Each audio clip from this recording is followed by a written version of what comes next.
কেমন আছো? আশা করি সবাই ভালো আছো। আমাদের গত ক্লাসে তোমরা দেখতে পেয়েছো যে আমাদের ইংরেজি সেকেন্ড পার্টের কত নম্বর থাকবে এবং আমরা একটা জিনিস আলোচনা করছিলাম ট্রান্সফরমেশন। আজকে আমাদের আলোচ্য বিষয় আছে ন্যারেশন। এই ন্যারেশন আমরা ক্লাস 6 থেকে করে আসছি, কিন্তু সেখানে যে ন্যারেশনটা আমরা করছি, ন্যারেশন করতে গিয়ে আমরা অনেক কষ্ট ভোগান্তি শিকার হয়েছি। কিন্তু এই ন্যারেশন করার সময় যদি আমরা কিছু জিনিস খেয়াল করি তাহলে এটা অনেক সহজেই করা সম্ভব। কীভাবে করা সম্ভব সেটা আমরা দেখব। এই ন্যারেশনটাতে থাকবে আমাদের 7 নম্বর দাগের আমাদের থাকবে ন্যারেশনটা। এই ন্যারেশন আমরা জানি যে ন্যারেশন দুই ধরনের হয়, একটাকে বলা হয় ডাইরেক্ট স্পিচ আর একটাকে বলা হয় ইনডাইরেক্ট স্পিচ। এবং আমরা আগে যে ন্যারেশন করছি একটা সেন্টেন্স বা একটা বাক্যে, কিন্তু এইখানে যে আমাকে ন্যারেশনটা দেওয়া হবে এই ন্যারেশনের নাম হলো প্যাসেজ ন্যারেশন। এইখানে একই সঙ্গে 4টা 5টা অথবা 6টা সেন্টেন্স থাকতে পারে। এটাকে আমাকে চেঞ্জ করতে হবে। এটা চেঞ্জটা ডাইরেক্ট থেকে ইনডাইরেক্ট হতে পারে, ইনডাইরেক্ট থেকে ডাইরেক্ট হতে পারে। কোনটা থাকবে এইটা আমরা কনফার্ম না, কিন্তু আমরা সাধারণত যে প্র্যাকটিসটা করে থাকি সেটা হচ্ছে ডাইরেক্ট থেকে ইনডাইরেক্ট। ডাইরেক্ট থেকে ইনডাইরেক্ট যদি আমরা করতে পারি তাহলে অবশ্যই আমরা ইনডাইরেক্ট থেকে ডাইরেক্টও আসতে পারবো, একটা পরিবর্তন মাত্র। আচ্ছা, এইটা করার সময় আগে আমাদের ন্যারেশনের সাথে আমরা কিছু জিনিস পরিচিত হয়ে যাই, যে ন্যারেশনে যে আমরা কাজগুলো করি সেই কাজগুলো কি আমাদের যেমন একটা এক্সাম্পল দিয়ে আমাদের দেখাই যে he said to me comma inverted comma I went to Dhaka yesterday. এইখানে এই হিটাকে বলা হয় ন্যারেশনে বক্তা বলা হয়। সেই টু এটাকে বলা হয় রিপোর্টিং ভার্ব, এবং মি এই মিটাকে বলা হয় শ্রোতা। তাহলে আমরা বলি যে হিটা হলো বক্তা, সেই টু হচ্ছে রিপোর্টিং ভার্ব, মিটা হলো শ্রোতা। এখানে সে কমা ইনভার্টেড কমা দিয়ে একটা স্পিচ শুরু হয়েছে বক্তা, সেটা I went to Dhaka yesterday. এই পুরো সেন্টেন্সটাকে বলা হয় রিপোর্টেড স্পিচ। তাহলে এখন যদি আমরা একটু সংজ্ঞা আকারে বলতে চাই যে কোনো বক্তব্য উপস্থাপন করে বা বলে তাকে বলা হয় বক্তা। বক্তা যে ভার্বের সাহায্যে সে তার বক্তব্যটা উপস্থাপন করে সেটাকে বলা হয় রিপোর্টিং ভার্ব, এবং বক্তার বক্তব্যটা যে শোনে তাকে বলা হয় শ্রোতা। এবং বক্তার বক্তব্যটা যার সাহায্যে কোট করা হয় সেটাকে বলা হয় কমা ইনভার্টেড কমা, এবং বক্তার পুরো বক্তব্যটাকে আমরা বলি রিপোর্টেড স্পিচ। অবশ্যই খেয়াল রাখতে হবে যে রিপোর্টিং ভার্ব এবং রিপোর্টেড স্পিচ এই দুইটার মাঝখানে আমরা যেন কোনো ধরনের কোনো সমস্যায় না পড়ি। বক্তা যে ভার্বের সাহায্যে কথাটা শুরু করে সেন্টেন্সটা শুরু করে তাকে বলা হয় রিপোর্টিং ভার্ব, এবং বক্তার বক্তব্যটাকে বলা হয় রিপোর্টেড স্পিচ। আমরা আবার একটু খেয়াল করি, যে কোনো বক্তব্য শুরু করে বা কথা বলে তাকে বলা হয় বক্তা। বক্তা যে ভার্বের সাহায্যে তার বক্তব্যটা উপস্থাপন করে তাকে বলা হয় রিপোর্টিং ভার্ব, এবং বক্তার বক্তব্যটা যে শোনে তাকে বলা হয় শ্রোতা। আর বক্তার পুরো বক্তব্যটাকে বলা হয় রিপোর্টেড স্পিচ, এবং বক্তার বক্তব্যটা যা যে কমা সাহায্যে আটকানো থাকে বা কোট করা থাকে সেটাকে বলা হয় কমা ইনভার্টেড কমা। এই ন্যারেশনটা করার সময় আমরা ন্যারেশনের মধ্যে কি কাজ করি সেই জিনিসটা যদি আমাদের পরিষ্কার থাকে, আমরা এটার একটা নাম দিচ্ছি, সেটার নাম হলো ফাংশন অফ ন্যারেশন। এই ফাংশন অফ ন্যারেশনের মধ্যে আমাকে কতগুলি কাজ করতে হয়, আমাকে সর্বোচ্চ 6টা কাজ করতে হয় সাধারণত। এটার নাম আমরা দিচ্ছি ফাংশন অফ ন্যারেশন। আমরা ন্যারেশন যখন করি তখন ন্যারেশনের প্রথম যে কাজটা করি সেটাকে বলা হয় সেন্টেন্স আইডেন্টিফিকেশন, মানে রিপোর্টেড স্পিচে যে কোন ধরনের সেন্টেন্স দেওয়া আছে এই সেন্টেন্সটা আমরা আইডেন্টিফাই করবো, সেটা হচ্ছে রিপোর্টেড স্পিচটা। রিপোর্টেড স্পিচ, এই রিপোর্টেড স্পিচটা কোন ধরনের বাক্য দেওয়া আছে, যে ধরনের সেন্টেন্স দেওয়া থাকবে আমার ন্যারেশনে সেই নিয়ম অনুসারে ফলো করতে হবে। এরপরে দ্বিতীয় নম্বরে আমরা যে কাজটা করি সেই কাজটা হচ্ছে function of reporting verb. According to the reported স্পিচটা যে সেন্টেন্স থাকে সেই সেন্টেন্স অনুসারে আমাকে এই রিপোর্টিং ভার্বটা পরিবর্তন করতে হয়। রিপোর্টিং ভার্ব পরিবর্তন করার পরে আমরা তৃতীয় নম্বরে যে কাজটা করি সেই কাজটা হচ্ছে আমরা কমা ইনভার্টেড কমার একটা ফাংশন চেঞ্জ করতে হয়। এরপরে 4 নম্বরে আমরা যে কাজটা করি সেটা হচ্ছে চেঞ্জ অফ পারসন। 5 নম্বরে এসে তুমি যে কাজটা করো সেই কাজটা তোমাকে করতে হয় টেন্সের পরিবর্তন। 6 নম্বরে পারসন। আচ্ছা, দ্বিতীয়বার অনেক সময় পারসন থাকলে তুমি পরিবর্তন করবা, না থাকলে আমার কোনো সমস্যা নাই। এরপর একটা ফাংশন আছে আদার্স। এই একটা ফাংশন, এটা অনেক সময় থাকে বাক্যের মধ্যে, কখনো থাকে না। এগুলো এই 4টাকে অবশ্যই তোমাকে মনে রাখতে হবে এবং অনুসরণ করতে হবে। এই 4 অনুসারে যদি তুমি কাজ করতে পারো ইনশাআল্লাহ অবশ্যই তুমি ন্যারেশনে পুরো নম্বর পাবে বলে তুমি আশা করতে পারো। আমরা আবার একটু খেয়াল করি ন্যারেশনের মধ্যে আমরা কি কি কাজ করি। ন্যারেশনের মধ্যে প্রথম আমরা যে কাজটা করছি সেই কাজটা হচ্ছে যে রিপোর্টেড স্পিচটা আমার কোন সেন্টেন্সে দেওয়া আছে। রিপোর্টেড স্পিচটা যে সেন্টেন্সে দেওয়া থাকে সেই সেন্টেন্সটা আমাকে চিনতে হয়। কেন চিনতে হয়? কারণ এই সেন্টেন্সটার উপরে আমার বাদবাকি ন্যারেশনের কাজগুলো নির্ভর করে।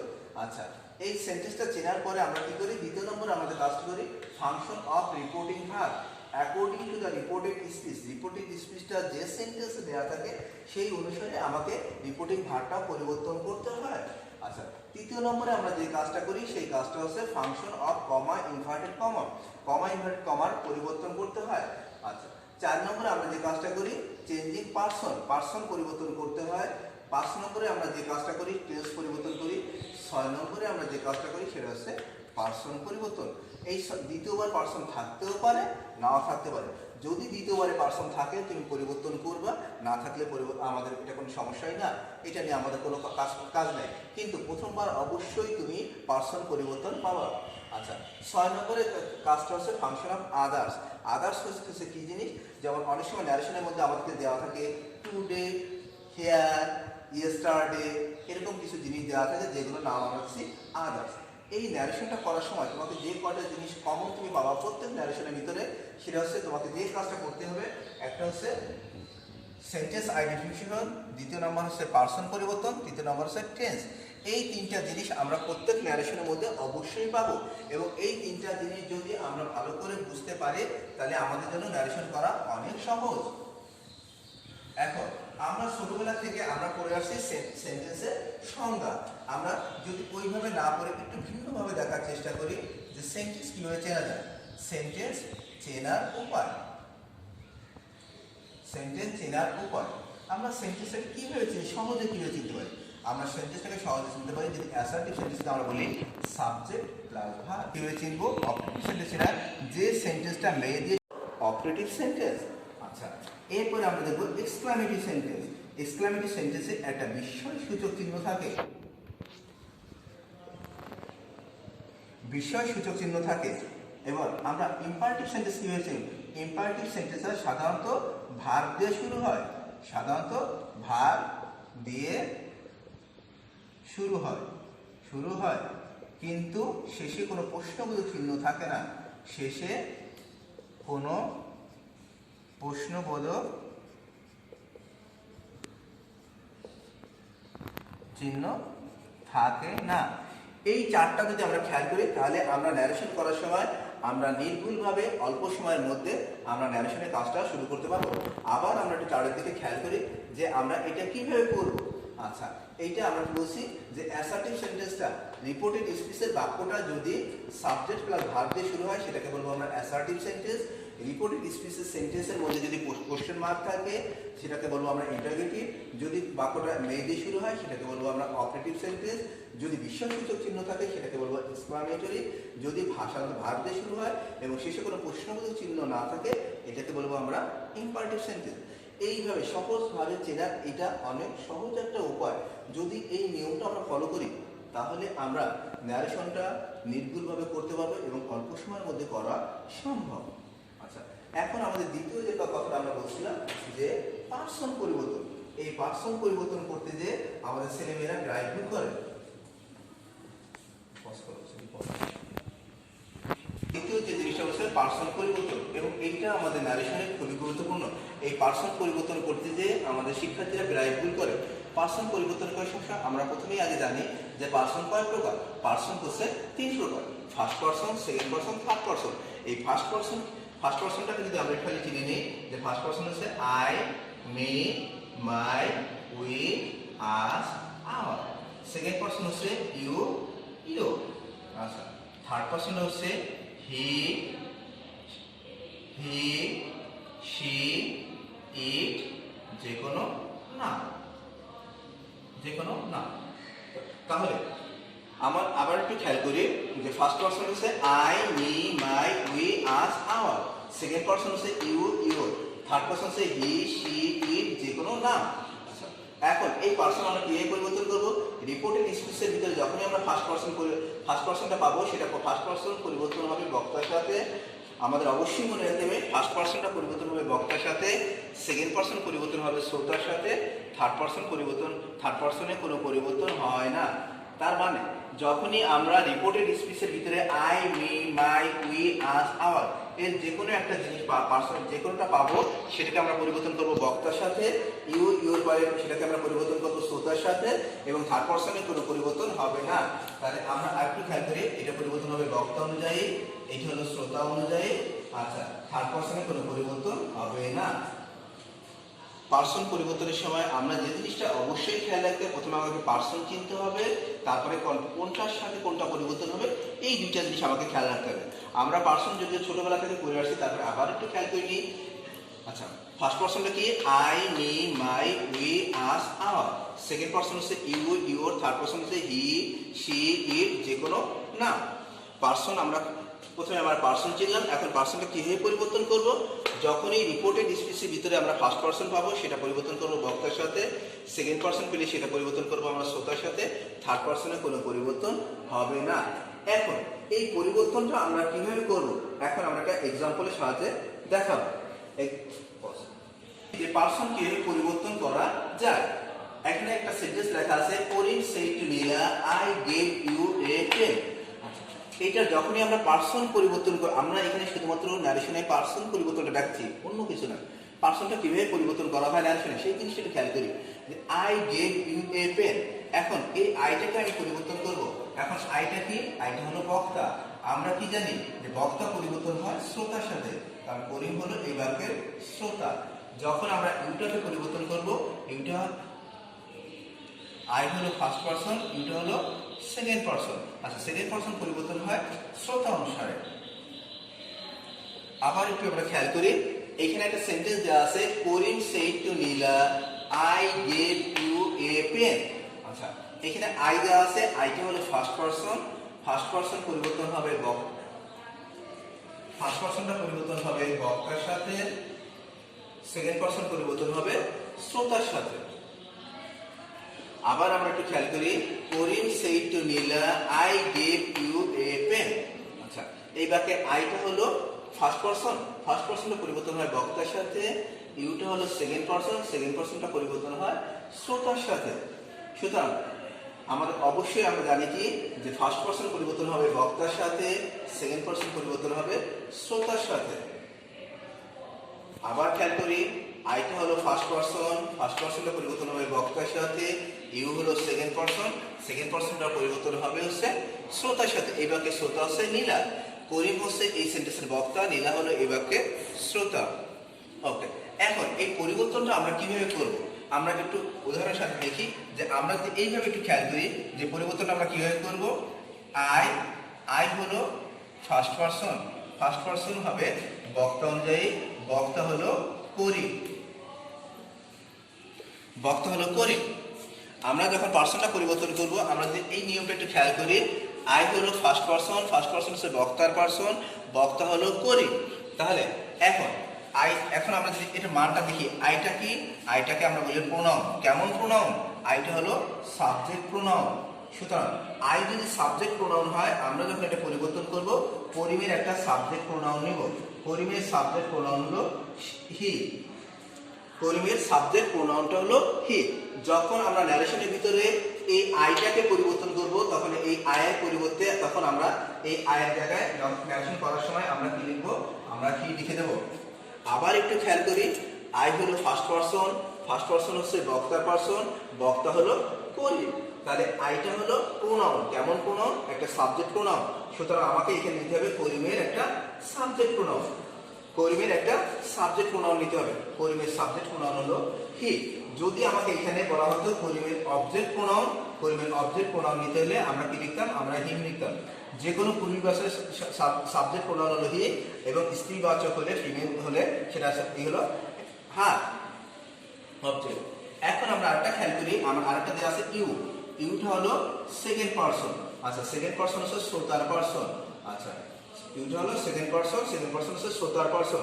আচ্ছা, এই বাকি শ্রোতাকে, শ্রোতা হলো নীলা। তাহলে এটাকে আমরা কিভাবে পরিবর্তন করব?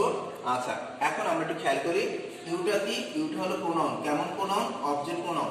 এখন ইউ সাবজেক্ট না অবজেক্ট, এটা আমরা কিভাবে আইডেন্টিফাই করতে পারি? ইউর পরে যদি ভার্ব থাকে তাহলে ইউটা হলো সাবজেক্ট, ইউর পরে যদি ভার্ব না থাকে তাহলে ইউটাকে আমরা বলি হলো অবজেক্ট। এই সেন্টেন্সে ইউর পরে কোনো ভার্ব দেওয়া নাই, সুতরাং এই বাক্যে ইউ অবশ্যই অবজেক্ট। সুতরাং ইউ যদি অবজেক্ট প্রোনাউন হয়, তাহলে নীলার অবজেক্ট প্রোনাউন হচ্ছে হার। যখন আমরা এই ন্যারেশনের ভিতরে ইউটাকে আমরা পরিবর্তন করব, তখন ইউর পরিবর্তে আমাকে ইনডাইরেক্ট ন্যারেশনের সময় আমাকে লিখতে হবে হার লিখতে হবে। আমরা আবার একটু খেয়াল করি, আমরা যে সেন্টেন্সটা লিখছিলাম করিম সেই to Nila I give you a pen, এইখানে কিন্তু শুধুমাত্র আমরা পার্সন পরিবর্তনটা দেখাচ্ছি, অন্য কিছু নয়। আচ্ছা, এই আই হচ্ছে ফার্স্ট পার্সন, এটা আমরা কি জানি যে ফার্স্ট পার্সনটা পরিবর্তন হবে বক্তার সাথে, সেকেন্ড পার্সনটা পরিবর্তন হবে শ্রোতার সাথে। এই পরিবর্তনটা আমরা কিভাবে করব, আমরা নিচে একটা চার্টের সাহায্যে সেটা দেখা দিচ্ছি। আচ্ছা, আমরা কি দেখাচ্ছি যে আই হলো ফার্স্ট পার্সন, ফার্স্ট পার্সন হচ্ছে বক্তার পার্সন, বক্তা হলো করিম। আচ্ছা, আইটা কি, আইটা হলো একটা প্রোনাউন, কেমন প্রোনাউন, সেটা হচ্ছে একটা সাবজেক্ট প্রোনাউন। সুতরাং আই যদি সাবজেক্ট প্রোনাউন হয়, করিমের একটা সাবজেক্ট প্রোনাউন নেব। আচ্ছা, করিমের সাবজেক্ট প্রোনাউন হলো কি, যে কোনো পুরুষের সাবজেক্ট প্রোনাউন হলো হি, অবজেক্ট প্রোনাউন হলো হিম। আচ্ছা, এখন আমাদের দ্বিতীয়টা আছে ইউ। আচ্ছা, ইউ হলো সেকেন্ড পারসন, সেকেন্ড পারসন হচ্ছে শ্রোতার পারসন, শ্রোতা হলো নীলা। এখানে ইউ হলো প্রোনাউন, কেমন প্রোনাউন, একটা অবজেক্ট প্রোনাউন। এখন ইউ অবজেক্ট বা সাবজেক্ট, এই জিনিসটা অবশ্যই আমাদের খেয়াল রাখতে হবে। ইউর পরে যদি ভার্ব থাকে ইউটা হলো সাবজেক্ট, ইউর পরে যদি ভার্ব না থাকে তাহলে ইউটা হলো অবজেক্ট। সুতরাং এই সেন্টেন্সে ইউর পরে কোনো ভার্ব দেওয়া নাই বিধায় এটাকে আমরা বলছি অবজেক্ট। তাহলে ইউ যদি অবজেক্ট হয়, আচ্ছা, নীলার অবজেক্ট প্রোনাউন হলো, নীলার একটা অবজেক্ট প্রোনাউন আমাকে নিতে হবে, নীলার অবজেক্ট প্রোনাউন হলো হার। এই বাক্যের সেন্টেন্সে যখন আমরা পরিবর্তন করব তখন আমাদের ইউর পরিবর্তে আমাকে লিখতে হবে হার। এখন আমাদের তৃতীয় ব্যাপার ছিল টেন্স পরিবর্তন। গুরুত্বপূর্ণ বিষয় সেটা হচ্ছে আমাদের ন্যারেশনের টেন্স পরিবর্তন। এই টেন্স পরিবর্তন অবশ্যই করতে যে আমাদের শিক্ষার্থীরা অনেক কষ্টের এবং ঝামেলার মধ্যে পড়ে, কিন্তু আমরা একটু খেয়াল করি যে আমরা যদি এই জিনিসটাকে যদি অনুসরণ করতে পারি তাহলে আমাদের টেন্স পরিবর্তন করাটা আমাদের জন্য অনেক সহজ হয়ে যাবে। কেমন সহজ হবে, যে রিপোর্টেড স্পিচে ভার্বটা, রিপোর্টেড স্পিচটা যে প্রেজেন্ট টেন্সে দেওয়া থাকবে সেই পাস্ট টেন্সে চলে যাবে। রিপোর্টেড স্পিচের ভার্ব যে প্রেজেন্টে দেওয়া থাকবে, যদি রিপোর্টেড স্পিচের বাক্যটা প্রেজেন্ট ইনডিফিনিটে দেওয়া থাকে, আমি এটাকে যখন পরিবর্তন করব সেটা চলে যাবে পাস্ট ইনডিফিনিটে। যদি প্রেজেন্ট কন্টিনিউসে দেওয়া থাকে সেটা চলে যাবে পাস্ট কন্টিনিউসে। যদি প্রেজেন্ট পারফেক্টে দেওয়া থাকে চলে যাবে পাস্ট পারফেক্টে। যদি প্রেজেন্ট পারফেক্ট কন্টিনিউসে দেওয়া থাকে তাহলে চলে যাবে পাস্ট পারফেক্ট কন্টিনিউসে। আবার একটু খেয়াল করি, আমার রিপোর্টেড স্পিচটার ভার্ব যদি প্রেজেন্ট টেন্সে দেওয়া থাকে, যে প্রেজেন্টে দেওয়া থাকে সেটা আমরা সেইটার পাস্ট নিয়ে যাবো। যেমন যদি বাক্যটা প্রেজেন্ট ইনডিফিনিটে দেওয়া থাকে আমি নিয়ে যাবো বাক্যটাকে পাস্ট ইনডিফিনিটে। বাক্যটা যদি প্রেজেন্ট কন্টিনিউসে দেওয়া থাকে আমি নিয়ে যাবো পাস্ট কন্টিনিউসে।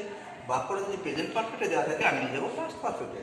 আচ্ছা, বাক্যটা যদি প্রেজেন্ট পারফেক্ট কন্টিনিউসে দেওয়া থাকে আমি নিয়ে যাবো পাস্ট পারফেক্ট কন্টিনিউসে। এখন তাহলে আমাদের বাকি থেকে যাচ্ছে,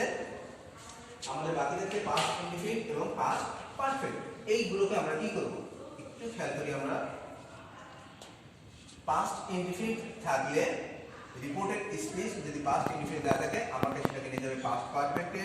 যদি পাস্ট কন্টিনিউসে থাকে তাকে নিতে হবে পাস্ট পারফেক্ট কন্টিনিউসে। এবং আমাদেরকে একটা জিনিস খেয়াল করতে হবে যে এই টেন্সগুলো আমাদের পরিবর্তন করতে হয়, এবং কিছু বাক্য দেওয়া আছে টেন্স আছে সেগুলো পরিবর্তন করতে হয় না। টেন্স পরিবর্তন হয় না এই জিনিসটা আমাকে খেয়াল করতে হবে। টেন্স পরিবর্তন হয় না। আচ্ছা, রিপোর্টেড স্পিচের বাক্যটা যদি ইউনিভার্সাল ট্রুথ, যেটাকে আমরা বলি চিরন্তন সত্য, ইউনিভার্সাল ট্রুথ, চিরন্তন কোনো সত্য কোনো বাক্য দেওয়া থাকলে সেখানে ভার্বের টেন্সের পরিবর্তন হবে না। পাস্ট পারফেক্ট বা পাস্ট পারফেক্ট কন্টিনিউয়াস টেন্স থাকলে সেখানে ভার্বের টেন্সের কোনো পরিবর্তন হবে না। আমরা আবার একটু খেয়াল করি, রিপোর্টেড স্পিচটা যদি চিরন্তন সত্য বা ইউনিভার্সাল ট্রুথ দেওয়া থাকে সেটা পরিবর্তন হবে না। রিপোর্টেড স্পিচটা যদি পাস্ট পারফেক্ট বা পাস্ট পারফেক্ট কন্টিনিউয়াসে দেওয়া থাকে তাহলে ভার্বের টেন্সের কোনো পরিবর্তন হবে না। তাহলে পরিবর্তন হয় না তিন ক্ষেত্রে, এইটা আমাকে মনে রাখতে হবে। আরেকটা হচ্ছে নাম্বার 3, আচ্ছা, রিপোর্টিং ভার্বটা যদি প্রেজেন্ট বা ফিউচার টেন্সে থাকে, রিপোর্টিং ভার্ব যদি প্রেজেন্ট বা ফিউচার টেন্সে থাকে তাহলে রিপোর্টেড স্পিচের ভার্বের টেন্সের কোনো পরিবর্তন হবে না। আমরা ভার্বের টেন্সের পরিবর্তনের ক্ষেত্রে কি বলছিলাম, যে রিপোর্টেড স্পিচের বাক্যটা যদি যে প্রেজেন্ট টেন্সে দেওয়া থাকবে সেটা সেই পাস্ট টেন্সে নিয়ে যাবো। যেমন আমরা বলছিলাম যে প্রেজেন্ট ইনডিফিনিটে দেওয়া থাকে আমরা নিয়ে যাবো পাস্ট ইনডিফিনিটে। যদি প্রেজেন্ট কন্টিনিউসে দেওয়া থাকে আমরা নিয়ে যাবো পাস্ট কন্টিনিউসে। যদি বাক্যটা যদি আমাকে দেওয়া থাকে প্রেজেন্ট পারফেক্টে আমি সেই বাক্যটাকে নিয়ে যাবো পাস্ট পারফেক্টে। এবং আমাদের রিপোর্টেড স্পিচের ভার্বের টেন্সের কিছু পরিবর্তন হয় না। কোন কোন ক্ষেত্রে পরিবর্তন হয় না সেটা অবশ্যই আমাদের মনে রাখতে হবে। পরিবর্তন হয় না তিনটা ক্ষেত্রে, সেটা কি, রিপোর্টেড স্পিচের সেন্টেন্সটা যদি ইউনিভার্সাল ট্রুথ বা চিরন্তন সত্য থাকে তাহলে পরিবর্তন হবে না। রিপোর্টেড স্পিচের বাক্যটা যদি পাস্ট পারফেক্ট বা পাস্ট পারফেক্ট কন্টেক্সটে দেওয়া থাকে তাহলে পরিবর্তন হবে না। রিপোর্টিং ভার্ব যদি প্রেজেন্ট বা ফিউচার টেন্স দিয়ে শুরু হয় তাহলে পরিবর্তন হবে না। আমরা দেখলাম যে কোন কোন ক্ষেত্রে পরিবর্তন হয় এবং কোন কোন ক্ষেত্রে পরিবর্তন হয় না। তোমরা যদি এই জিনিসগুলো একটু অনুসরণ করার চেষ্টা করো এবং বাড়িতে বসে প্র্যাকটিস করো, আমি আশা করি যে তোমাদের ন্যারেশন করার ক্ষেত্রে তোমাদের অনেক অনেক লাভবান তোমরা হবা। যদিও আমাদের কলেজ বন্ধ, কিন্তু বাসায় বসে তোমরা এই জিনিসগুলো প্র্যাকটিস করতে পারো।